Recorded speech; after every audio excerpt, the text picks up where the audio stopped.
Good morning, everyone. I'm Jerry McCafferty. Thank you for joining us on this very special edition of Sunday Morning with McCafferty, pre-recorded yesterday evening so that we may be accompanied in our studio by vampire rights activist Nan Flanagan, head of the American Vampire League. And Ms. Flanagan, I bet you don't hear this very often, but good morning and welcome to you.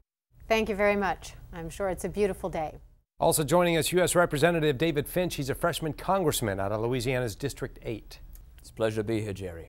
Let's begin today by starting with the news concerning the Vampire Rights Amendment. Yes, I am happy to say that we are just 2 states shy of a 3/4 majority needed to change the U.S. Constitution. Oh, well, while I don't mean to burst your bubble here, Miss Flanagan. It's Ms., not Miss. You need to do the math. You are now fresh out of blue states. Well, I think the issue of equal rights transcends the notion of red and blue. Marriage between a human and a vampire is now legal in 6 states, including Missouri. But Missouri's already voted for ratification. You still need 2 other red states. We wouldn't have reached this point in the process at all if both houses of Congress hadn't voted overwhelmingly to bring this issue to the states. I didn't vote for it.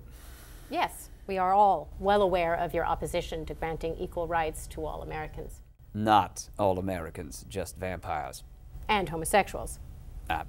I'm not in favor of denying rights to homosexuals. I just don't think they should be able to get married. Well, no matter what your personal feelings are, Congressman Finch, the passage of the VRA really is the will of the American people. Well, certainly not all of the people, as I'm sure the Reverend Stephen Newland of the Fellowship of the Sun would attest if he could be here on this program. Unfortunately, personal matters prevented the Reverend from accepting our invitation this time around. Yes, I'm sure we all wish the good Reverend a speedy and amicable resolution to his divorce and his tax troubles.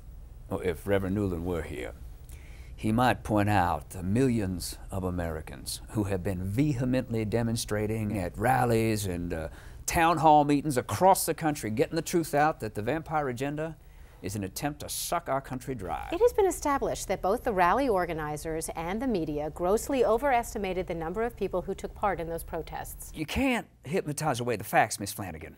Ratification would send a bad message to our nation's children. It would be tantamount to full-on government endorsement of deviant vampiric behavior. The American people are too smart for this blatant fear-mongering. It's not fear-mongering. Please. We have all seen that leaked fundraising presentation which outlines an aggressive strategy designed to capitalize on fear and misinformation.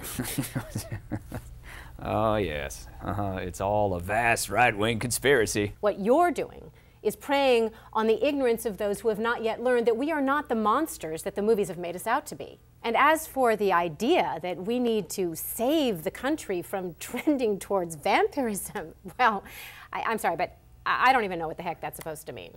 It means keeping good Christian Americans safe from being fed upon, from being brainwashed, from being seduced by drinking vampire blood, which erases all inhibitions and judgments and hooks you into the deepest, darkest, dirtiest part of yourself and makes you do things you would never allow yourself to do because suddenly it all seems okay. That sounds like you experienced that firsthand, Congressman. Okay, we are going to take a short break, and we'll have more with American Vampire League spokeswoman Nan Flanagan and Congressman David Finch in just a few moments. Stay with us.